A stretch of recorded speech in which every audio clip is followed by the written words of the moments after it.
Leo kuna mada kubwa nimeiona sana mtandaoni kuhusiana na Tanzania One. Na Tanzania One wa mwaka 2006 ni mada ambayo imepostiwa page nyingi, nadhani pia wanaendelea kuiposti.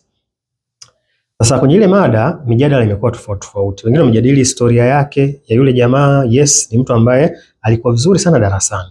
Na inavyoonekana katika hii miaka ya 2000 ni moja ya wanafunzi ambao wamefanya vizuri sana. Na inaonekana rekodi yake iko moja ya rekodi za juu au ndio ya juu kabisa.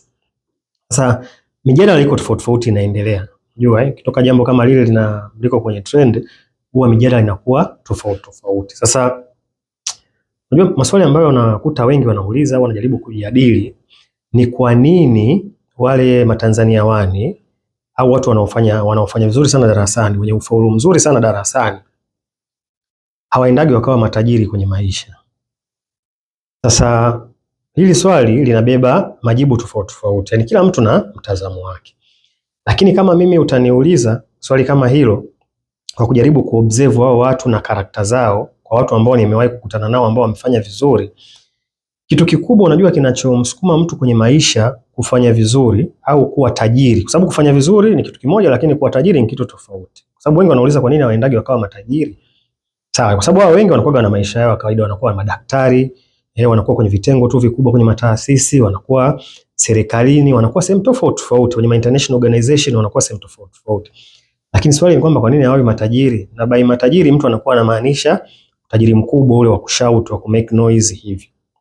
Sasa mimi ninachokiona hapa ni namna ambayo sisi tunatafsiri Utanzania One au ufaulu wa juu sana na maisha. Unajua darasani bwana mnafundishwa kuhusu masomo tofauti.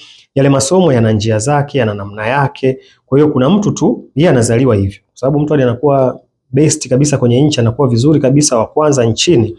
Huyo mtu ni kipaji, yani amezaliwa hivyo. Ndio maana kulikuwa kuna ile kauli ya shule za vipaji maalum. Yes. Kwa mtu unakuta ni kipaji. Sasa kwa nini wale watu hawaendi wakawa matajiri wakubwa wa kushout, yani wa kusikika huko mitaani? Mimi nadhani ni aina ya namna ambavyo watu wenye ufaulu mkubwa huwa wako. Tangia shule. Wengi unakuta ni watu ambao wako very humble, yani ni watu ambao ni low key, tunasema yani watu fulani ambao sio watu wa kelele. Yani hata kama anakuwa na kitu si rahisi kujua, kwa sababu sio kwamba unaweza ukawa Tanzania One na yani kwamba sio kwamba ukiwa Tanzania One ni garantia kufanikiwa, hapana. Au ukifanya vizuri darasani ni garantia kufanikiwa, hapana. Ila wengi wao wanaenda wanakuwa na maisha mazuri au ya kawaida. Lakini wachache pia wapo ambao wanakuwa na maisha fulani, maisha yanakuwa labda magumu au yameenda kwenye njia au namna tofauti. Lakini sasa issue ni moja. Unajua pia unapozungumzia utajiri, na cha kwanza ni kitu ambacho kiko ndani ya mtu. Unajua ili mtu atajirike ni lazima ndani awe anataka kutajirika. Inawezekana wewe unasema hakuna mtu ambaye hataki kutajirika. Of course ni kweli. Lakini kutaka kutajirika si tu ile kutaka kwa kusema nataka kutajirika au kutamani. Ni pamoja na kuwa na juhudi na mipango ya kufika kwenye kile kitu. Sasa nyie mtakuwa na mawazo yenu, lakini mimi kwa mawazo yangu na namna ambavyo nimewaona watu tofauti tunaokaa nao namna hiyo, wengi sio watu wa kupenda vitu vikubwa. Yaani reasoning yao, namna wanavyofikiria, si watu wameweka thamani kubwa sana kwenye mali au fedha. Yaani unakuta ni mtu tu anapenda maisha ya kawaida, anapenda tu vitu vya kawaida. Si mtu utamkuta anapenda hata kama ni mtu labda anapenda kustarehe, lakini si utamkuta mtu labda kama ameenda sehemu ya starehe alafu amenunua chupa za 700,000 milioni, hapana. Awe anaweza awe hawezi. Ni kwa sababu tu ya namna akili ya mtu inavyofanya kazi. Kwa sababu ili mtu uweze kuwa tajiri mkubwa ni kitu kimoja, ila uweze pia kuonyesha huo utajiri, kwa sababu hii nchi kwa mfano Tanzania kuna matajiri wengi sana. Of course wale top lazima wajulikane kwa sababu tofauti. Lakini kuna matajiri wengi sana ambao hawasikiki. Sasa kwenye kusikika ni chaguo la mtu. Mtu anapenda hizo mambo. Kwa unaweza kukuta wapo ambao wana uwezo, labda hata ni uwezo mkubwa, lakini hawapendi kusikika kwa sababu ya namna ambavyo, sababu hao watu si tunasoma nao na tunaishi nao mitaani, sio watu wa kupenda kukaa kwenye spotlight. Yani si mtu anapenda kukaa kwenye unasemaje, kwenye chati, yani unajua zile chati za bongo au trending, yani sio mtu anayependa hivyo vitu. Kwa hiyo wengi wanakuwa wanafanya vitu vyao ambavyo ni vya kawaida. Hata kama ni uwekezaji, mtu hata kama anapata hela nyingi, unakuta tukawekeza kanunua mabondi, kanunua mahisa. Yaani wanafanya maisha yao kwenye namna ambayo hakuna kelele au hakuna macho mengi, kwa sababu hata akiwa shule, unajua shule kwa mfano ukienda, wanafunzi ambao wanafanya vizuri sana mpaka uweze kumuona, yani hapo umetumia, kuna namna ambavyo nguvu umetumia, kwa sababu si mtu utamkuta yuko nje anazunguka, au ameshofu hivi, au amevaa amependeza, au ametokea tu muda wa kuimba mbele mstarini anaimba. Hapana, sio watu wa hivi. Unakuta tu ni mtu yuko zake kimya, yani hawana mambo mengi. Yani hata kama ni darasa ambalo watu wanaua wanafanya vizuri, ukuta wamekaa watu wako kimya, kila mtu ana mambo yake. Kwa hiyo ile hali yao ambayo wanakuwa nayo tokea shule, wengi wanaama nayo na kwenye maisha. Kwa hiyo anaweza akapata hela msijue, sawa, kwa sababu si mtu ambaye anataka sifa. Yani wengi wao wanakuwa hivyo. Lakini pia anaweza asipate hela nyingi, pia msijue. Wachache tu unakuta maisha maskini ya Mungu yanaenda vibaya, mtu anaingia kwenye mambo mengine, lakini ni kama mtu mwingine yoyote. Yani kama mtu mwingine yoyote. Lakini pia kitu kingine kizuri ambacho nimekiona kwenye hii, kwa kusema kwamba elimu ya shule, sawa, haimtajirishi mtu.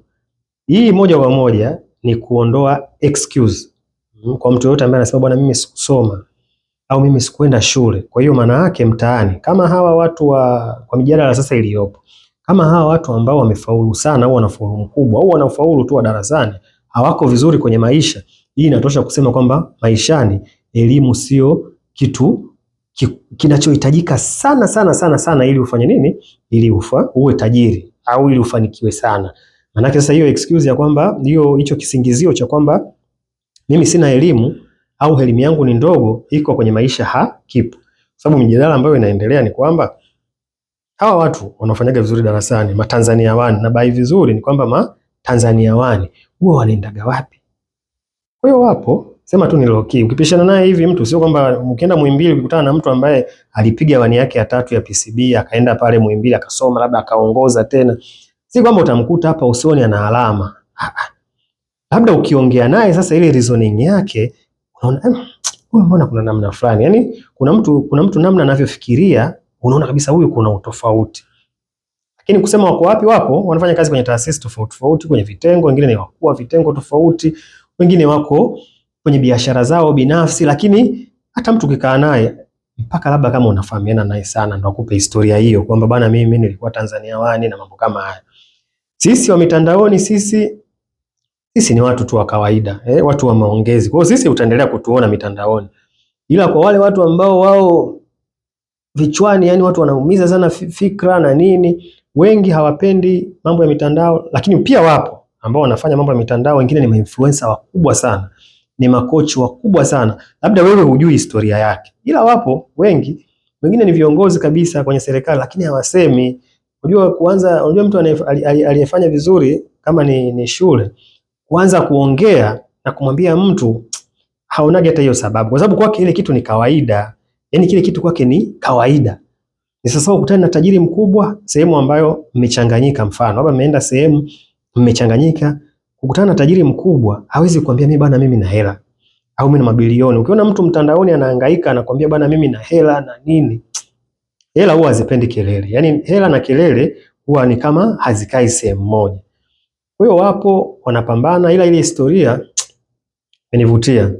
Nivutia sana. Jamaa kweli alikuwa ni best kwa namna ambavyo anaelezewa, na kuna shuhuda kabisa watu zinawaelezea, na watu ambao wamewafundisha wanasema pia alienda akawa anafundisha tuitions kwenye shule tofauti tofauti, watu wanajaa. Kwa hiyo jamaa kweli anaonekana alikuwa ana kitu. Japo nitaendelea kufuatilia historia yake vizuri nijue, lakini pia wanasema Mungu alimchukua. Kama iko hivyo, Mungu amlaze mahali pema. Alimlaze mahali pema shujaa wa kiakademi, yule shujaa wa academically. Kwa Mungu ampumzishe mahali pema peponi, na wengine ambao wapo labda pia ni muda wa kusema, kama mtu alikuwa Tanzania wani ambaye amenyoosha pia na kwenye maisha, basi ni muda wa kusema atoke, kwa sababu hizi kauli za kwamba anaendaga wapi Tanzania wani imekuwaje, labda best student ameendaga wapi, amefanyeje hivi, labda ni muda nao wa kutoka sasa na kusema bana, mimi ni Tanzania wani sasa hivi namiliki 1 2 3. Lakini najua hiyo haiwezekani. Hamna mtu mwenye akili hivyo akatoka akasema. Kwa hiyo hawa wanaosema si kwamba hawana, lakini kwenye maarifa yako, kwa sababu kwanza ukitangaza tu kwamba mimi ni tajiri au mimi na hela, tayari unajihatarishia maisha, kwa sababu unajifanya uwe target wewe unawaambia watu wewe ni tajiri, ni bilionea, tayari unajifanya unakuwa target, kitu ambacho kwa mtu ambaye ana uelewa mkubwa na akili nyingi hawezi kufanya, kwa sababu atafanya hivyo afu baadaye aje kuongeza gharama za ulinzi au nini. Nadhani kwake yeye na reasoning yake hawezi tu kujikuta ametangaza. Kwa big up sana kwa wale ambao wako shule wanafanya vizuri, endelea kupambana. Kama ulikuwa unataka kuwa Tanzania 1, usikate tamaa. Usikate tamaa bwana. Wewe kaza zako, nyoosha uwe Tanzania 1. Basi maisha ni vitu vingine tofauti. Yaani maisha hakunaga formula. Na hakuna mtu anayekudai kitu. Kama unaenda kufanya vizuri darasani, mwanafunzi sasa hivi unasoma, unataka kuwa best student chuo, unataka kuwa Tanzania 1 form 6 au form 4, soma, pambana, nyoosha, nenda juu pale kabisa kakae. Hamna mtu anayekudai mafanikio. Kwa hiyo wewe fanya kile ambacho kiko ndani ya uwezo wako kwa muda huu. Maisha yakifika muda wake wewe utaishi tu. Hakuna mambo makubwa sana au hakuna kujitisha, usijitishe. Kwa maneno mengine ya mitandaoni unaachana nayo.